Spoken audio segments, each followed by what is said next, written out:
የአክሱሙ የህወሓት መሪዎች ስብሰባ ቀጠለ። ድሮኖቹ መሪዎች ያሉበት ሆቴል ላይ አነጣጠሩ። ማህበረሰቡ ከባድ ጭንቀት ውስጥ ገባ። ስብሰባው ወደ አክሱም ሐውልት ስር እንዲዞር ተጠየቀ። ኢሳያስ ከሱዳን ሲወጡ ጦሩ ከባድ ጉዳት አስተናገደ። የጀነራል አልቡራን ሰራዊት በጀነራል ሄሜቲ ጦር ተደመሰሰ። አልቡራን ጦርነቱን አላቆምም ባሉ በሰዓታት ልዩነት ከባድ ጥቃት አስተናገዱ።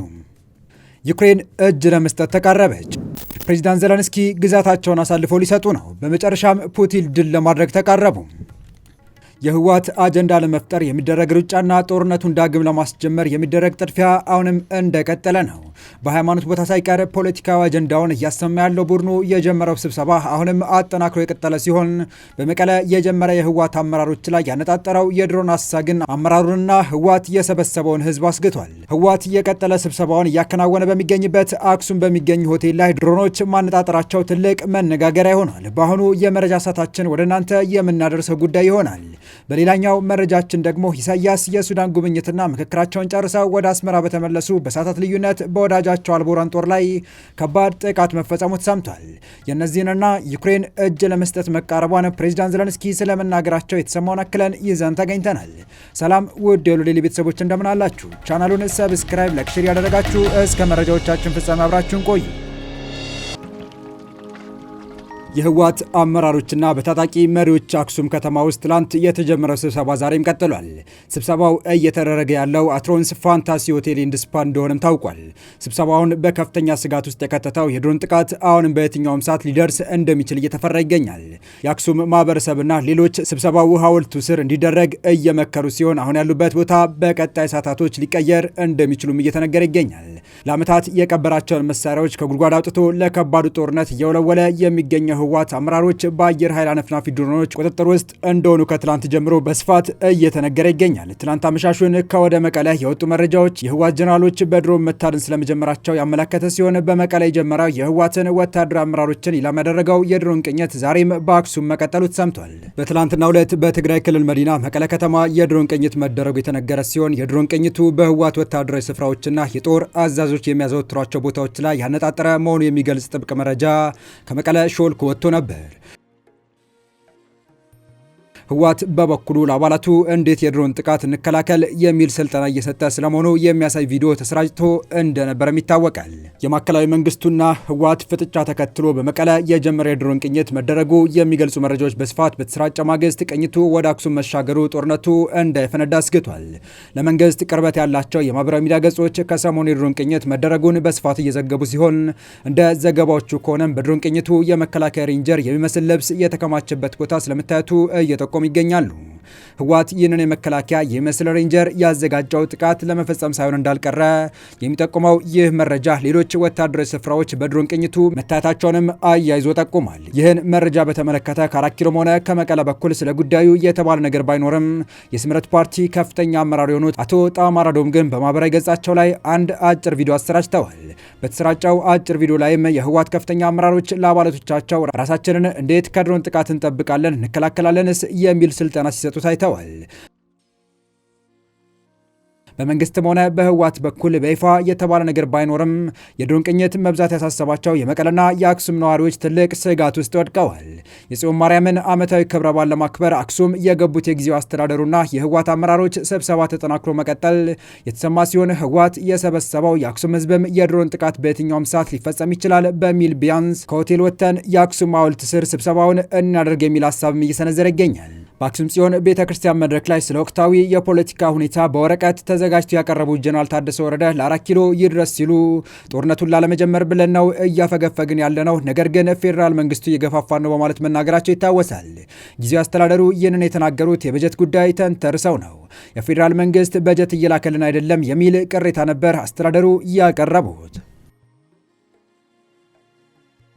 በቀጣይ መረጃ የኤርትራው ፕሬዝዳንት አቶ ኢሳያስ አፈወርቂ ለሱዳን ሰራዊት ድጋፋቸውን አረጋግጠው ሱዳንን በለቀቁ ማግስት የሱዳን ሰራዊት 22ኛ ክፍለ ጦር በሱዳን ፈጥኖ ደራሽ ኃይል መደምሰሱን የፈጥኖ ደራሽ ኃይል ሲያስታውቅ ገለልተኛ ወገኖችም በፎቶግራፍ በተደገፈ መረጃዎች አረጋግጠዋል። ባለፈው ቅዳሜ ወደ ሱዳን አቅንተው የሱዳን ሉዓላዊ ምክር ቤት ፕሬዝዳንት ጊዜያዊ መቀመጫ በሆነው ፖርት ሱዳን ከምክር ቤቱ ፕሬዝዳንት አብዱልፈታህ አልቡርሃን ጋር የተነጋገሩት የኤርትራው ፕሬዝዳንት ኢሳያስ አፈወርቂ ለሱዳን ሙሉ ድጋፍ እንዳላቸው አረጋግጠው ነበር። ሆኖም ከ2 ዓመታት በኋላ መቀመጫውን ከፖርት ሱዳን ወደ ካርቱም በመመለስ የበላይነቱን እያረጋገጠ መምጣቱን የገለጸው የሱዳን ሰራዊት ከወር በፊት ሙሉ በሙሉ ዳርፉርን ለሱዳን ፈጥኖ ደራሽ ኃይል ያስረከበ ሲሆን በዋና ከተማ ካርቱም ላይ እየደረሰ ባለው የድሮን ጥቃት ሳቢያም ሉዓላዊ ምክር ቤቱ መቀመጫውን እንደገና ወደ ፖርት ሱዳን አሻግሯል። ከወር በፊት ዳርፉርን ሙሉ ለሙሉ ሲቆጣጠር በተፈጸሙ አሰቃቂ ትዕይንቶች ከፍተኛ ዓለም አቀፍ ወቀሳ የደረሰበት የሱዳን ፈጥኖ ደራሽ ኃይል RSF ጉዳዩን እንደሚያጣራውና ተጠያቂነት እንደሚያረጋግጥ በመግለጽ ውጊያውን አፋፉሞ ቀጥሏል። በዚህ መሰረት በዌስት ኮርዶፍ ግዛት በሚንቀሳቀሰው የሱዳን 22ኛ ክፍለ ጦር ላይ እሁድ ዕለት በሰነዘረው ጥቃት ክፍለ ጦሩን ሙሉ በሙሉ በመደምሰስ ባምቡስ የተባለውን አካባቢ የተቆጣጠረ ሲሆን የዌስት ኮርዶፍ ግዛት ሙሉ በሙሉ ለመቆጣጠር የቀረው በነዳጅ የበለጸገው ሄክሊግ የተባለ ስፍራ ብቻ እንደሆነም ተመላክቷል። በብርጋዴር ጀነራል መሐመድ ሐምዳን ዳጋሎ የሚመራው የሱዳን ፈጥኖ ደራሽ ኃይል በሱዳን የትይዩ መንግስት ፈጥሮ በመንቀሳቀስ ላይ ሲሆን የሱዳን ምዕራባዊ ክፍል ሙሉ በሙሉ በእጁ በማስገባት ላይ ሲሆን በሌተር ጀነራል አብዱልፈታህ አልቡርሃን የሚመራው የሱዳን ፈጥኖ ደራሽ ኃይል ዋና ከተማዋን ካርቱምንና ኦምዱርማንን እንዲሁም ፖርት ሱዳንን የመሳሰሉ ቦታዎችን አሁንም በቁጥጥር ስሩ ይገኛሉ። ይህ በእንዲህ እንዳለም ጀነራል አልቡርሃን ተቀናቃኛቸው ከያዘው መሬት ለቆ ካልወጣ ምንም ድርድር እንደማይኖር አስታውቀዋል። የሱዳን ወታደራዊ መሪ የሆኑት ጀነራል አብዱልፈታህ አልቡርሃን በትናንትናው ዕለት ከተመድ ዋና ጸሐፊ ልዩ መልእክተኛ ራምታኒ ላማራ ጋር ተወያይተዋል። ልዩ መልእክተኛ ወደ ፖርት ሱዳን አቅንተው ይህንን ውይይት ያደረጉ ሲሆን በውይይታቸው ላይ ተመድ በሱዳን ሰላም ለማምጣት የሚያስችል ጥረት ለማድረግ መፈለጉን አስረድተዋቸዋል። በዚህ ወቅት ጀነራል አልቡርሃን መንግስታቸው በመላው ሱዳን ውስጥ ሰላም እንዲመጣ የሚፈልግ መሆኑን ገልጸው ይሁን እንጂ የትኛውም የሰላም ንግግር ከመጀመሩ በፊት ተቀናቃኛቸው ፈጥኖ ደራሽ ኃይል ከያዛቸው ሁሉም መሬቶች ለቆ መውጣት እንዳለበት አስረድተዋል። የተባበሩት መንግስታት ድርጅት ዋና ጸሐፊ አንቶኒዮ ጉተሬዝ በሱዳን ሰላም ለማምጣት የሚያስችል ጥረት ለመጀመር ማቀዳቸውን ያደነቁት አልቡርሃን ጨምረውም ነገር ግን መንግስት ሱዳናውያንን የሚያረካ ሰላም እንዲመጣ ይሻል ብለዋል።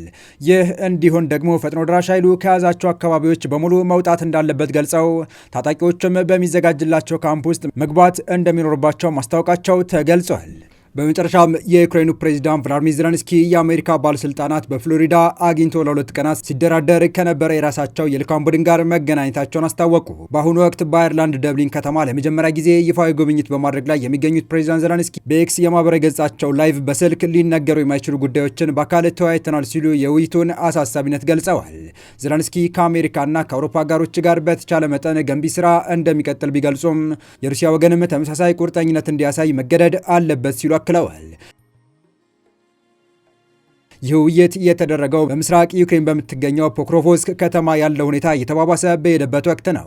ከተማዋ ባለፉት ጥቂት ዓመታት በሩሲያ ጥቃት ከፍተኛ ውድመት ደርሶባታል። የፖለቲካ ተንታኞች እንደሚሉት ከተማዋ በሩሲያ እጅ መውደቋ በራሱ የጦርነቱ የፊት መስመር በከፍተኛ ሁኔታ የሚለወጥ ባይሆንም ትልቁ ስጋት ግን ሌላ ነው። ፕሬዚዳንት ዜሌንስኪ እርሳቸው እንዳመኑት ዩክሬን ፖክሮቮስክን ብቻ ሳይሆን በአሁኑ ሰዓት በአብዛኛው በሩሲያ ቁጥጥር ስር የሚገኘውን የቀረውን የምስራቅ ዶንቦስ ክፍልም አሳልፋ እንድትሰጥ ልትገደድ ትችላለች። ለዩክሬን ትልቁ ስጋት ከወታደራዊ ሽንፈት ይልቅ የማይመች የሰላም ስምምነት እንድትፈርም መገደድ ነው ተብሏል። ከነዚህ የሰላም ንግግሮች በተቃራኒ የሩሲያ ቤተ መንግስት ክሬምሊን የጊዜ አጠባበቅ ትኩረት ስቧል። የሩሲያ መከላከያ ሚኒስቴር ፕሬዚዳንት ፑቲን ወታደራዊ ልብስ ለብሰው በተያዘው የዩክሬን ግዛት ውስጥ ሆነው 2 ከተሞች መያዛቸውን ማለትም ፖክሮቮስክና ቮቭቻንስክ የሚገልጹ ሪፖርት ከባለስልጣናት ሊቀበሉ የሚያሳዩ ቪዲዮዎችን እያሰራጩ ነው። እንደ ተንታኞች ከሆነ የሩሲያ መልእክት ጦርነቱን ለማቆምና ድርድር ለመጀመር ዝግጁ መሆኗን የሚያመለክት አይደለም። በመሆኑም ለኪየቭ ትልቁ ጥያቄ ፑቲን ይህንን አዲስ የሰላም ረቂቅ ውድቅ ካደረጉት አሜሪካ ምን ታደርጋለች የሚለው ነው። ዋሽንግተን ለተጨማሪ ድርድር ወደ ዩክሬን ትመልሰዋለች ወይንስ ፈርሙ አለበለዚያ የሚል ቀጭን ትዕዛዝ ትሰጣለች? በሁሉም ወገኖች ቀጣይ ተሳትፎ ቢኖርም ይህ የሰላም ጥረት አሁንም እየተንገዳገደ እንደሚገኝ መረጃዎች ያመለክታሉ።